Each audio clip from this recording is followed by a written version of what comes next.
Es realmente un privilegio para mí estar acá con ustedes. Saludo al pueblo hermano argentino.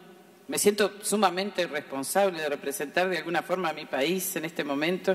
Saludo a las autoridades de gobierno que es cierto han hecho un gran esfuerzo por convocarnos a todos aquí, a UNESCO, a todas las organizaciones que han hecho posible este gran evento, a los diferentes países que están representados también incluso como asistencia. He percibido que hay gente de todas partes del mundo, se podría decir, y especialmente, por supuesto, el Centro Internacional para la Promoción de los Derechos Humanos, que me ha invitado, a su directora, a la señora Adriana Arce, a todo el equipo de trabajo que aguantó mis muchos mails con dudas, con una amabilidad estoica. Muy bueno estuvo eso, me he sentido muy, muy acompañada. Quiero también saludar a los líderes religiosos presentes, al público en general, y también si hubiera algún hermano, un bandista o africanista en esta oportunidad, también saludarle especialmente, y por supuesto a la mesa, que es una honra para mí acompañar esta prestigiosa mesa. Quiero dejarles una inquietud para iniciar mi intervención. Surge de que, tratando de instruirme sobre estos temas, todos de alguna manera conocemos el peligro que supone para nuestro planeta el calentamiento global, pero llegados a estas instancias, y muy bien, nos vemos obligados a estudiar los temas y a profundizar en ellos. Y mi inquietud surge de que entre 270 líderes espirituales que suscribieron la declaración alentando a la firma del Acuerdo de París contra el calentamiento global, no había uno perteneciente a cultos afro, y pueden darse mil razones de diferente índole y no corresponde analizarlas acá. Simplemente voy hacia la canción de Citarrosa, Guitarra Negra, cuando dice hago falta. Yo siento que la vida se agita nerviosa si no comparezco, si no estoy. Y no estaba nuestro colectivo religioso. Y hacemos falta en la militancia social.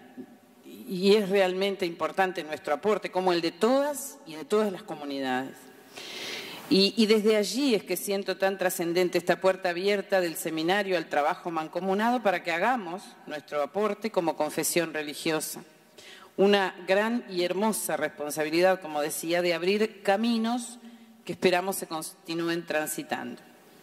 Entonces, la pregunta disparadora de mi intervención es: ¿cómo es posible que una de las pocas religiones que venera la naturaleza al punto de divinizarla no esté activa en algo tan determinante para el presente y el futuro de la casa de la humanidad en el universo como es la preservación del planeta? Me hacía yo esa pregunta. Por la ética y valores afroumbandistas, nuestra presencia es más que significativa en estos ámbitos y habrá que vencer barreras para estar presentes y dejar nuestra impronta. Es algo que nos compete a nosotros directamente. Y les voy a contar algo de nuestra especificidad religiosa, porque a eso vine, a marcar esta diversidad y a confluir luego en aportes comunes. Las formas de religiosidad genéricamente denominadas afroumbandistas son creencias afroamericanas o de matriz afro, como se dice comúnmente, por ser su componente más diferenciador. Son monoteístas, animistas, simbólicas, ancestrales y espiritistas casi todas ellas. Nuestra estructura institucional, hablando de lo formal, es horizontal.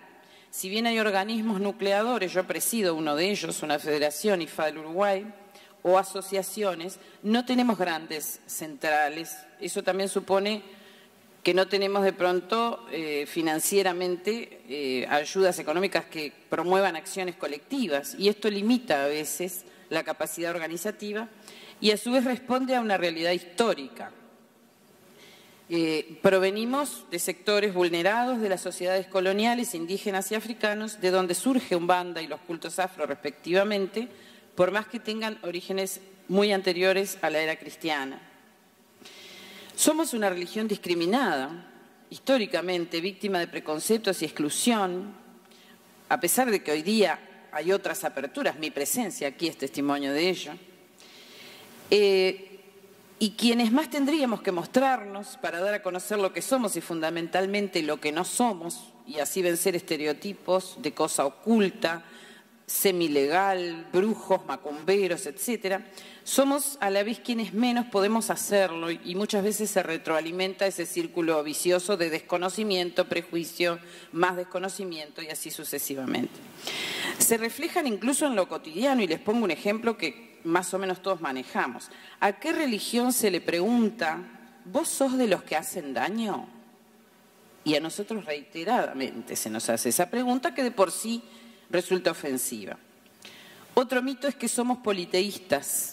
Si lo fuésemos, todo bien, simplemente parece ser otro intento de difamarnos, como si creer o no creer en algo pudiera ser un desprestigio en sí mismo. Ninguno de los cultos afrombandistas es politeísta. Podemos tener variación en cómo nombramos al creador, al generador de toda vida. Sin embargo, sabemos que es uno, sin imagen posible y hacedor de la naturaleza, incluso de nosotras las personas humanas. Los orishás, justamente, son esas energías de la naturaleza humanizadas y son objeto de nuestro culto. Y cada uno ha tenido una asociación a una virgen o a un santo y esa circunstancia fue forzada por la prohibición a los africanos esclavizados de practicar su verdadera religión durante la colonización de países europeos en las Américas. O sea, ese sincretismo no fue buscado, se produjo por el sometimiento colonialista. Luego Umbanda unifica, de alguna manera reagrupa esas vertientes culturales religiosas de los diferentes pueblos que confluyeron en un hecho desgraciado, como fue la invasión. Sin embargo, es una respuesta de amor al horror de pronto de ese genocidio, etnocidio, y bueno, y ahora debemos generar convivencia. Otra característica nuestra es que no tenemos un diablo o figura que represente la maldad, los afrombandistas. Muchas veces somos satanizados o emparentados con Belcebú, no voy a hacer juicios de valor sobre él, discúlpenme, simplemente aclarar que en esa asociación o sincretismo quedó asociado Eyú con esta especie de contradeidad cristiana y de allí se impuso el error, como todo se nos impuso. Eyú es una entidad sagrada del panteón Yorubá y Bantú y en todo caso es una energía dual, transgresora, pícara, celosa, muy humanizado para ser un espíritu altísimo, una energía del astral altísima. En realidad es el que abre puertas y caminos, sin su permiso no pasamos. La policía del astral se le llama, de los planos astrales. Él traduce la caída de los caracoles o bucios. El dueño de la llave, el que va de la Ye al Orum, desde lo más alto hasta lo más bajo. El de los cruces de caminos, el que abre los caminos. Es movimiento, es transformación, el que siempre existió. Eyú significa esfera, no tiene principio ni fin. La vinculación al demonio de nuestro Eyú surge y corre por cuenta de los que la hicieron y no se parece nada a la realidad de nuestra cosmología afro. No tenemos esa encarnación del mal en las religiones afrombandistas. No existe en nuestra liturgia nada parecido a un diablo que en definitiva es una construcción cultural occidental. Al parecer es otra forma de menoscabar los cultos afro, porque ¿quién va a querer a quien venera al demonio? Vamos. Igual debo decir que esta confusión de alguna manera entre Eyú, el Egua, el Ekbara, Bará con el demonio surgió con cierta complacencia y complicidad de la negritud de esos momentos que al menos a través de ella se apropiaba de algo que le brindaba cierta seguridad y hasta la posibilidad de obtener dinero a cambio de trabajos donde se invocaba al supuesto diablo. La lógica era, no tenemos nada y si existe algo que nosotros se supone que dominamos, al menos ejercemos cierto poder a través de eso. Otra característica nuestra es que no somos religión de libro ni tenemos un dignatario supremo, es decir, no poseemos una centralidad sacerdotal ni nos interesa tenerlo y tampoco una Biblia o un Corán. Pongo los ejemplos simplemente a manera de ejemplo.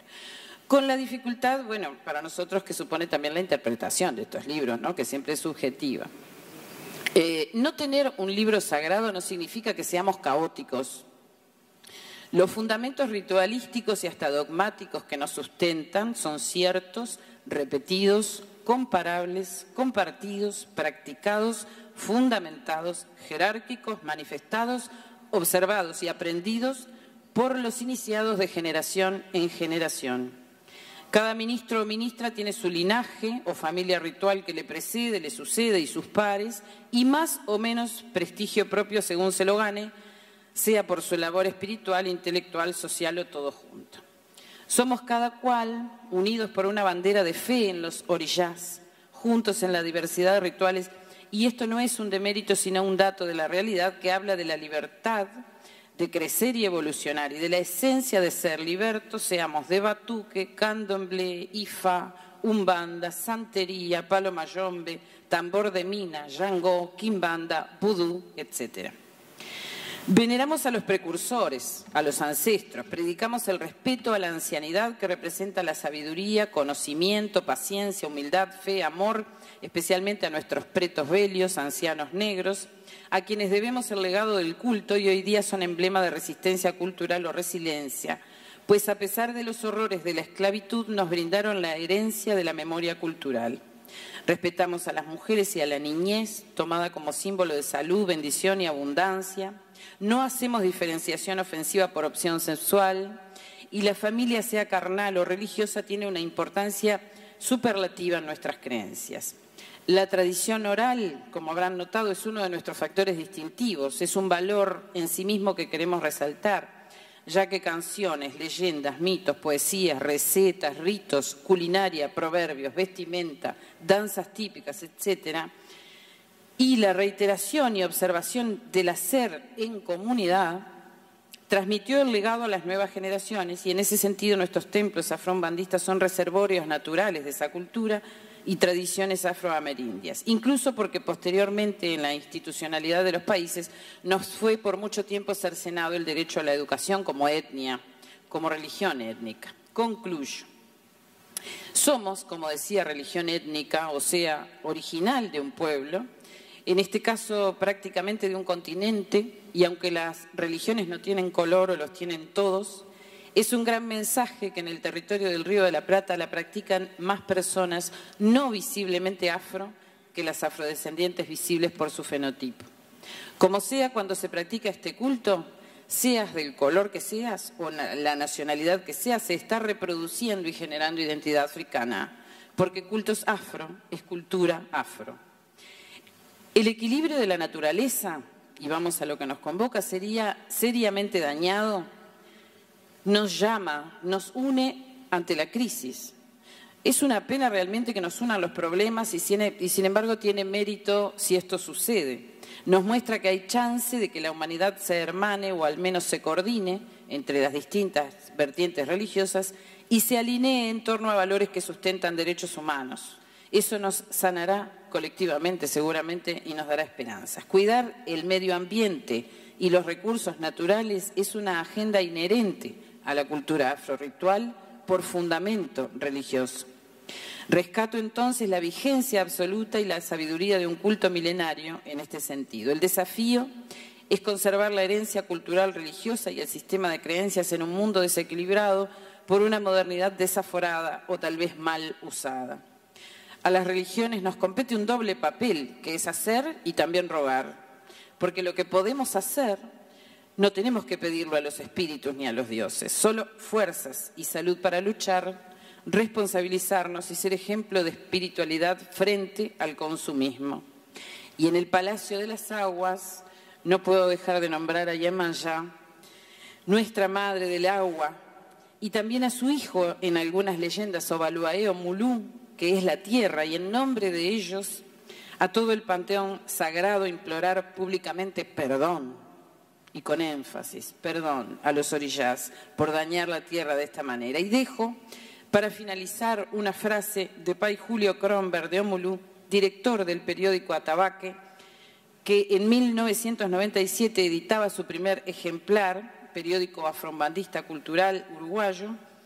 20 años atrás decía, y en su contratapa a color, con aguas dulces de la Mayo Yun, decía estas palabras, esta frase: los orillás son la naturaleza y nosotros parte de ella. Aprendamos a cuidarla porque de ello depende nuestra existencia. Muchas gracias. Un aplauso.